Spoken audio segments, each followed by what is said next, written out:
இதோட ஒரு main trivia என்னன்னா, ஸோ நான் சொன்ன மாதிரி ஒரு வார் ஹார்ன் மாதிரி வரணும்.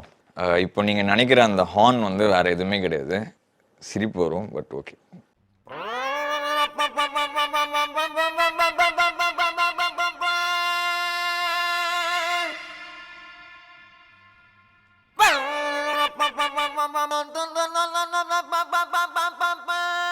அது வேற யாரும் இல்லை, நான் தான். ஸோ ஒரு வார் ஹார்ன் மாதிரியே காமெடியாக எனக்கு அது வந்ததை அப்படியே பண்ணிட்டேன். அப்புறம் I just work on the tone, and அந்த டோன் ஒர்க் பண்ணி வரும்போது ஃபைனலாக அது இப்படி all the mix and all the effects that I put.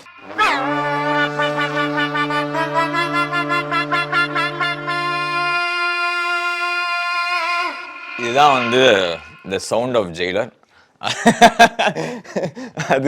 அதோட ரஃப் ட்ராக் நீங்கள் கேட்கும் போது அது காமெடியாக இருந்திருக்கும், பட் அதுதான்.